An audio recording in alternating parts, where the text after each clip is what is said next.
शुक्लांबरधरं विष्णुं शशिवर्णं चतुर्भुजं प्रसन्नवदनं ध्यायेत् सर्वविघ्नोपशान्तये अगजाननपद्मार्कं गजाननमहर्निशम् अनेकदन्तं भक्तानां एकदन्तमुपास्महे।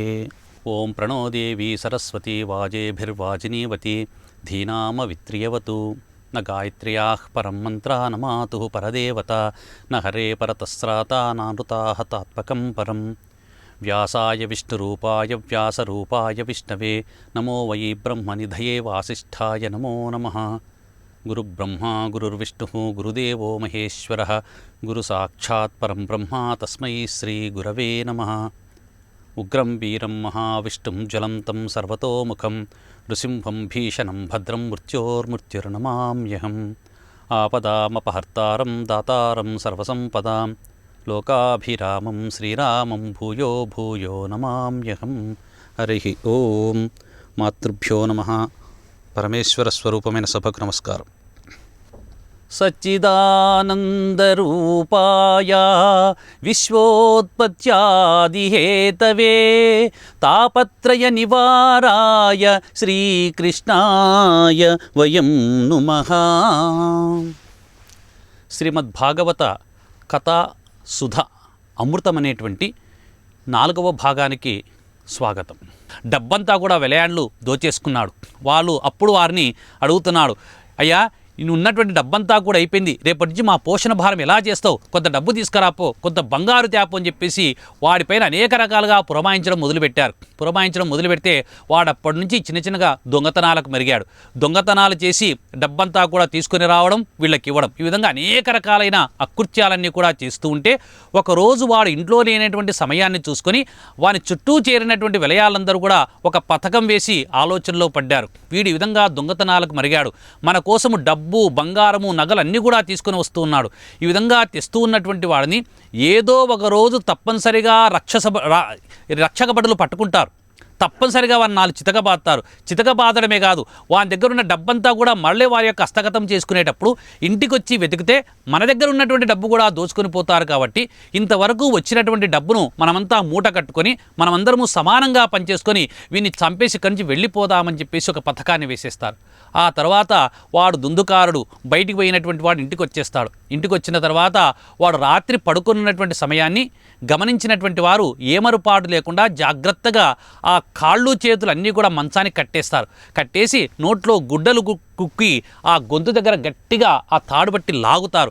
బలిష్ఠుడైనటువంటి కారణం చేత వాడంత సులభంగా చావడు.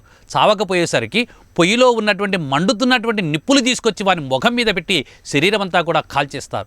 కాల్చేస్తే ఆ నొప్పులకు ఆ బాధకు తట్టుకోలేక దుందుకారుడు చనిపోతాడు. చనిపోయినటువంటి వాడిని వారు గుట్టు చప్పుడు కాకుండా ఆ ఇంట్లోనే ఒక చోట గొయ్యి తవ్వి వారిని బూడ్చేస్తారు. బూడ్చేసి యథాలాపంగా వారి ఇంట్లో తిరుగుతూ ఉంటారు. 2-3 రోజుల తర్వాత ఆ చుట్టుపక్కల వాళ్ళు వీళ్ళందరూ అడుగుతారు, ఎక్కడ పోయాడు దుందుకారుడు, ఎక్కడ పోయాడు దుందుకారుడు అంటే వీళ్ళు ఏమీ ఎరగని వాళ్ళ వలె 2 రోజులైంది బయటికి వెళ్ళాడు, ధన సంపాదనకు వెళ్ళాడు, 10 రోజుల తర్వాత తిరిగి వస్తానన్నాడని చెప్పేసి అందరితో అబద్ధాలు చెబుతుంటూ కొంతకాలం ఆ విధంగా కాలయాపన చేసి ఒకరోజు ఎవ్వరికీ చెప్పకుండా చీకటి సమయంలో ఇంట్లో ఉన్నటువంటి డబ్బంతా కూడా వాళ్ళు మూట కట్టుకొని అక్కడి నుంచి వెళ్ళిపోతారు. ఆ తర్వాత ఆ దుందుకారుడు చనిపోయినాడన్నటువంటి విషయము ఆ నోట ఈ నోట పడి గోకర్ణునికి తెలుస్తుంది. అయ్యో గోకర్ణుడు ఏడుస్తాడు, నాతో పాటు పుట్టినటువంటి వాడు మా యొక్క రాజుగారి యొక్క మా ఆత్మదేవుడు నా గురువుగారి యొక్క కుమారుడు కదా అని చెప్పేసి చాలా దుఃఖానికి లోనైనటువంటి వాడై వెంటనే వాడు అక్కడి నుంచి నేరుగా గయకు వెళుతాడు. గయలో వాడికి శ్రాద్ధము చేస్తాడు, గయా శ్రాద్ధం చేస్తాడు. తమ తండ్రి కూడా చనిపోయినాడని చెప్పేసి తమ తండ్రికి కూడా శ్రాద్ధం చేస్తాడు. తల్లికి కూడా పిండ ప్రదానం చేస్తాడు. ఆ విధంగా చేసి పోయిన ప్రతి క్షేత్రములో కూడా ఈ దుందుకారుని పేరుతో ప్రతి చోట కూడా పిండ ప్రదానాలు చేసి చేసి చేసి తిరిగి తన యొక్క గ్రామానికి వచ్చేస్తాడు. దుందుకారుడు తన యొక్క చనిపోయినటువంటి విషయం తెలుసుకున్నటువంటి ఈ యొక్క గోకర్ణుడు ఆ గ్రామాన్ని చేరి సాయం సంధ్యా సమయం అయిపోయేసరికి చీకటి పొద్దులో ఎప్పుడైతే ఆ దుందుకారుడు గోకర్ణుడు పుట్టినప్పుడు ఏ ఇంటిలో అయితే పుట్టారో, ఏ ఇంటిలో అయితే జూదము వెలదులు అందరూ కూడా కలిసి తిరిగినటువంటి ఆ యొక్క అపరిశుభ్రమైనటువంటి గృహం అయితే ఉందో ఆ గృహం దగ్గరికి ఆ రోజు రాత్రి వచ్చేసి ఈ గోకర్ణుడు సాయంకాలము చక్కగా నీళ్లు తాగి కాలుముఖం కడుక్కొని ఆ ఇంటి యొక్క బయట అరుగు మీద పడుకుంటాడు. పడుకుంటే రాత్రి అయ్యేసరికి ఒక చిత్రమైనటువంటి సంఘటన జరుగుతుంది. అర్ధరాత్రి సమయంలో ఆయన గాఢ నిద్రలో ఉన్నప్పుడు ఒక భయంకరమైనటువంటి పిశాచం వచ్చేస్తుంది. ఆ పిశాచం వచ్చేసి పొట్టేలు రూపంలో వచ్చి వీడిని భయపడిస్తుంది. ఒకసారి సింహం రూపంలో వచ్చి భయపడిచ్చేస్తుంది. ఒకసారి పెద్ద పులి రూపంలో వచ్చేసి భయపడిస్తుంది. ఒకసారి మానవాకృతిలో వచ్చి భయపడిస్తూ ఉంటే వీడికి అర్థం కాదు. చాలా జ్ఞాన సంపన్నుడైనటువంటి వాడు గోకర్ణుడు. ఎంతో దివ్యదృష్టితో అంతా తెలుసుకునేటువంటి శక్తి కలిగినటువంటి వాడైనటువంటి కారణం చేత ఇక్కడేదో జరగకూడదు ఏదో జరిగిందని చెప్పేసి ఒక్కసారిగా లేచి కళ్ళు తెరిచి చూస్తాడు. చూసేసరికి ఎదురుగా భయంకరమైనటువంటి పిశాచి ఆకారం కనిపిస్తుంది. ఆ పిశాచి ఆకారం గట్టిగా ఏదో చెబుతూ ఉంది. అది గోకర్ణుడికి వినపడడం లేదు. ఎందుకంటే ఉపాధి మారింది. ఉపాధి మారి పిశాచిగా ఉన్నటువంటి వాడు ఎంత అరిచినా ఎంత మొత్తుకున్నా మానవమాత్రులుగా ఉన్నటువంటి వారికి ఎవరికి కూడా కనపడదు, వినపడదు. కానీ వీడు జ్ఞాని అయినటువంటి కారణం చేత, తపశ్శక్తి సంపన్నుడైనటువంటి కారణం చేత పిశాచి వాడి కళ్ళకి ఎదురుగా కనిపిస్తుంది. అప్పుడు ఏం చేశాడంటే గోకర్ణుడు తన యొక్క చెంబులో ఉన్నటువంటి జలాన్ని చేతిలో పోసుకొని మంత్రించి ఆ పిశాచం పైన చల్లుతాడు. చల్లేసరికి అప్పుడు ఆ పిశాచి బోర్న విలపిస్తూ, అన్నయ్య నేను నీ తమ్ముణ్ణి దుందుకారుని అనేటువంటి మాట వినిపిస్తుంది. అయ్యో దుందుకారుడా, నువ్వా? ఎందుకు పిశాచంగా మారిపోయావు? నువ్వు చనిపోయినావన్నటువంటి విషయం తెలిసి నీ కోసం గయాశ్రార్థము చేసి వచ్చానే. మరి గయాశ్రార్థం చేస్తే నీ ముక్తి రావాలనే, ఎందుకు ముక్తి రాలేదు నాయన అని చెప్పేసి గోకర్ణుడు కూడా బాధపడతాడు. అప్పుడు ఆ పిల్లవాడు అంటాడు, గయాశ్రార్థ శతేనాపి ముక్తిర్న భవిష్యతి అంటాడు. నాయన నేను చేసినటువంటి పాపపు పనులు ఒకటా రెండా? ఇంట్లో నుంచి తండ్రిని తరిమాను, తల్లిని చంపేశాను. నన్ను ఈ విలయాన్లందరూ కూడా అనేక రకములైనటువంటి ప్రలోభాలకు లోను చేసి నా దగ్గర ఉన్నటువంటి ధనమంతా కూడా దోచుకొని నన్ను యొక్క విలయాన్లే చంపేశారు. ఇక్కడ ఉన్నటువంటి ఈ గృహంలో ఒక మూలలు నన్ను పూడ్చిపెట్టేశారు. అందువల్లనే పిశాచిగా మారాను.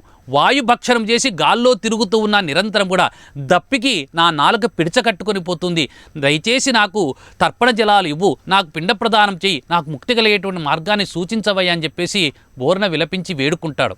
అప్పుడు గోకర్ణుడు అంటాడు, నీకేం భయం లేదు, నీకు ముక్తికి వచ్చేటట్టుగా చేసేటువంటి బాధ్యత నాది అని చెప్పేసి సూర్యోదయమైన వెంటనే గోకర్ణుడు వచ్చినాడన్నటువంటి విషయం తెలుసుకున్నటువంటి గ్రామంలో ఉన్నటువంటి బ్రాహ్మణులు పెద్దవారందరూ కూడా వచ్చి ఆ గోకర్ణుడి దగ్గర చేరుతారు.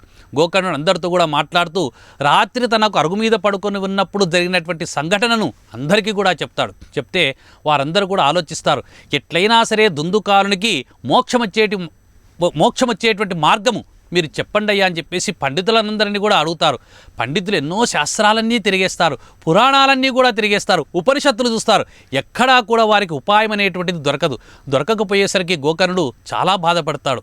దేవతలందరినీ కూడా అడుగుతాడు, ఎవరూ చెప్పలేకపోతారు.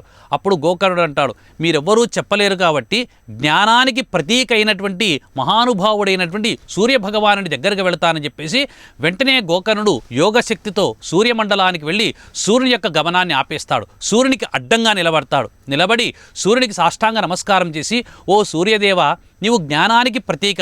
నా సోదరుడైనటువంటి దుందుకారుడు పిశాచిగా వాయు భక్షణము చేస్తూ గాల్లో తిరుగుతున్నాడు. వాడికి ముక్తి కలగడానికి ఏ రకమైనటువంటి కార్యము చేసినటువంటి కారణం చేత వాడికి ముక్తి వస్తుందో చెప్పవయ్యా అని చెప్పేసి అర్థిస్తాడు. అప్పుడు సూర్యభగవానుడు గోకర్ణుని పైన ప్రేమతో, ఓ ఈ గోకర్ణ, నీ సాహసం చాలా గొప్పది. సోదరుని కోసము నువ్వింత గొప్ప పని చేయాలని చెప్పేసి అనుకున్నావు కాబట్టి భాగవతాన్ని సప్తాహము 7 రోజుల పాటు విడవకుండా భాగవతాన్ని నువ్వు పారాయణం చేయి. నువ్వు పారాయణం చేసినటువంటి భాగవతాన్ని వాడు విన్నటువంటి కారణం చేత వాడు ప్రేతత్వం నుంచి విముక్తి కలిగి వైకుంఠానికి వెళతాడు అని చెప్పేసి సూర్యభగవానుడు చెప్తాడు. వెంటనే గోకర్ణుడు సూర్యుడికి నమస్కారం చేసి తిరిగి తన యొక్క గ్రామంలోనికి విచ్చేస్తాడు. ఆ తర్వాత గోకర్ణుడు వచ్చినటువంటి ఆ పండితులందరితో కూడా చెప్తాడు, అయ్యా మనం ఒక శుభమైనటువంటి దినం ఏర్పాటు చేసుకుందాం. ఆ శుభదినము రోజున భాగవత పారాయణం చేయాలి. 7 రోజులు భాగవతం పారాయణం చేసినటువంటి కారణం చేత నా సోదరుడైనటువంటి దుందుకారుడికి ముక్తి లభిస్తుంది.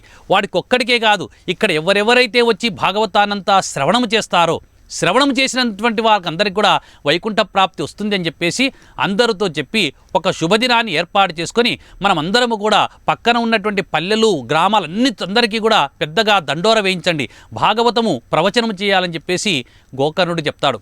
గోకర్ణుని యొక్క మాట పైన ఉన్నటువంటి నమ్మకం చేత పండితులు గ్రామ పెద్దలు కూడా అందరూ కూడా కలిసి ఒక దివ్యమైనటువంటి వేదికను ఏర్పాటు చేసేసి భాద్రపద శుద్ధ నవమి నాడు ఈ భాగవత పారాయణం అనేటువంటిది మొదలు పెడతారు. ఆ విధంగా భాగవతం అనేటువంటిది పారాయణం మొదలుపెట్టినప్పుడు ఎక్కడెక్కడి నుంచో కుంటివాళ్ళు, గుడ్డివాళ్ళు అందరూ వచ్చి చేరుతారు. నిజంగా భాగవత శ్రవణానికి ఎవరెవరు అర్హులయ్యా అంటే ప్రతి ఒక్కరూ కూడా వినవచ్చంట.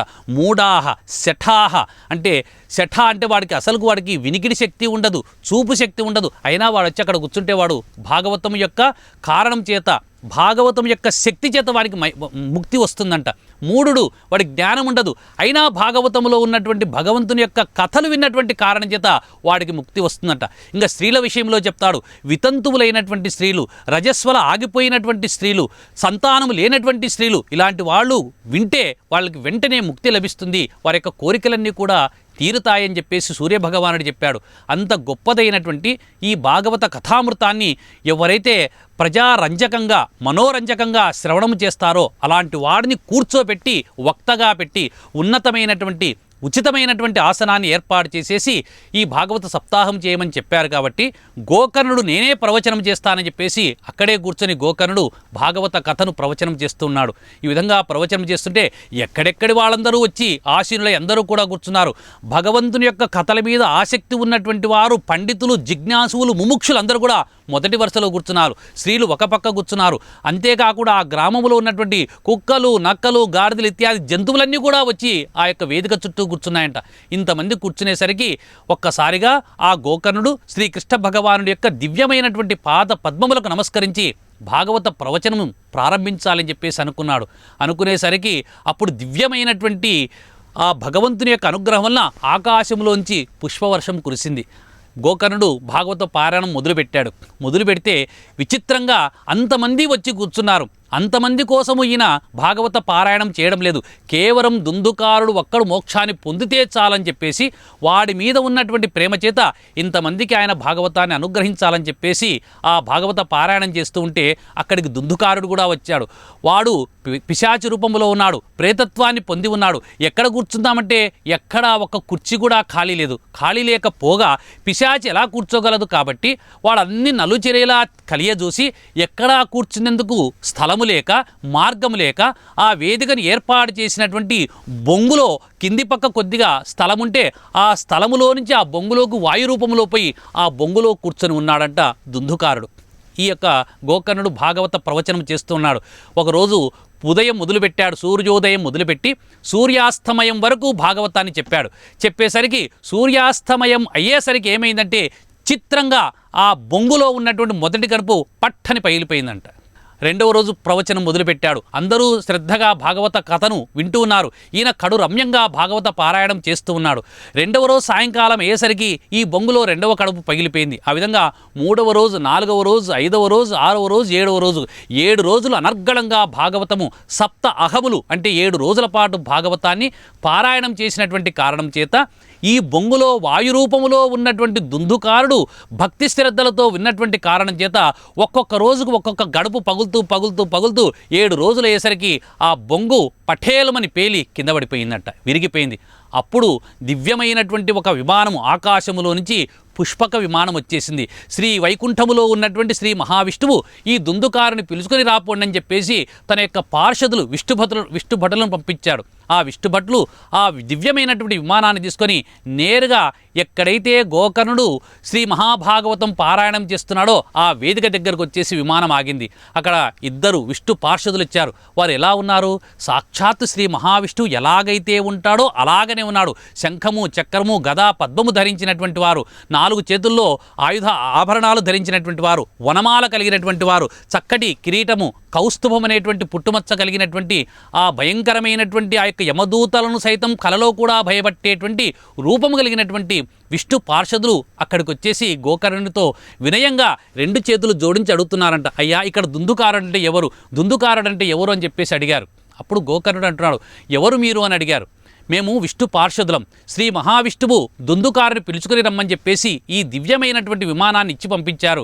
దుందుకారుడు ఎవరో చెప్పండి, పిలుచుకొని పోతామంటే అప్పుడు ఆ దుందుకారుడు బొంగులో ఉన్నటువంటి 7 గడుపులు పగిలిపోయి బయటకు వచ్చి పిశాచత్వాన్ని కోల్పోయి మామూలు రూపంలో వచ్చేసి దుందుకారుడు 2 చేతులు జోడించి అక్కడ కనిపించేసరికి ఆ దుందుకారుని విష్ణు పార్షదులు ఎప్పుడైతే వారి యొక్క చేతి స్పర్శతో చేత్తో నిమిరారో వాడు కూడా విష్ణు పార్షదుడైపోయాడు. వారికి కూడా శ్రీ మహావిష్ణువు వలె ఆకారం వచ్చేసింది. అప్పుడు గోకర్ణుడు అన్నాడు, అయ్యా ఆగండి ఆగండి, మీరు ఈ దుందుకారిని పిలుచుకొని పోతున్నారు. ఎందుకు పిలుచుకొని పోతున్నారంటే శ్రీ మహావిష్ణువు చెప్పాడు, ఈ భాగవత సప్తాహ యజ్ఞం ఇక్కడ జరుగుతూ ఉంది. ఇది ఒక జ్ఞాన యజ్ఞము. ఈ భాగవతాన్ని అందరూ శ్రవణం చేశారు. శ్రవణం చేసినటువంటి వారిలో ఈ దుందుకారుడు చాలా బాగా శ్రవణం చేశాడు. అందువల్లనే విని పిలుచుకొని రమ్మని చెప్పేసి శ్రీ మహావిష్ణువు చెప్పాడంటే గోకర్ణుడు అంటున్నాడు, ఇతనొక్కడే కాదు, ఇక్కడికి వచ్చినటువంటి కుక్కలు, నక్కలు, గాడిదలు, పందులు, మనుషులు, స్త్రీలు, యజ్ఞం చేసినటువంటి వాళ్ళు, పండితులు, జిజ్ఞాసువులు అందరూ కూడా ఉన్నారే, వీరందరూ కూడా భాగవతాన్ని శ్రవణం చేశారయ్యా. మరి వీళ్ళందరినీ కాదని దుందుకారిని ఎందుకు పిలుచుకొని పోతున్నావు అని చెప్పేసి ఒక ప్రశ్న వేశాడు గోకర్ణుడు. అప్పుడు విష్ణు పార్షదులు అన్నారు, అందరూ శ్రవణం చేశారు, మీరు కూడా పారాయణం చేశారు, వాళ్ళందరికంటే ఎక్కువగా మీకే పుణ్యం రావాలి. కానీ మీరు అప్పుడప్పుడు కొద్దిగా సేద తీర్చుకున్నారు. ఈ దుందుకారుడు ఏం చేశాడు, 7 రోజుల పాటు ప్రాణం మీద ఆశతో భగవంతుని చేరుకోవాలి, మోక్షాన్ని పొందాలనేటువంటి ఒకే ఒక్క కోరిక చేత కనీసం వాయు భక్షణము కూడా చేయకుండా 7 రోజుల పట్టి ఈ బొంగులోనే ఉన్నాడు. అన్నీ మానుకున్నాడు. ఆహారము నిద్ర ఏమి లేవు వాడికి. నిరంతరము కూడా భగవంతుడి యొక్క పాదాలు హృదయంలో పెట్టుకొని ఓం నమో భగవతే వాసుదేవాయ అనేటువంటి మంత్రాన్ని వాడు స్మరణ చేస్తూ భక్తి శ్రద్ధలతో విన్నాడు. వాడొక్కడే భక్తి శ్రద్ధలతో ఉన్నారు. వీళ్ళందరూ కూడా కథ వింటున్నారు. అప్పుడప్పుడు ఆవలిస్తూ ఉన్నారు, మధ్య మధ్యలో లేచిపోతూ ఉన్నారు. కొందరు ఒక రోజు వస్తారు, మధ్యాహ్నం పూట రారు. ఆ విధంగా చేసినటువంటి కారణం చేత వీరికి పూర్తి ఫలితం రాలేదు, వీడికి ఒక్కడికే పూర్తి ఫలితం వచ్చింది అని చెప్పి విష్ణు పార్షదులు చెప్పారు.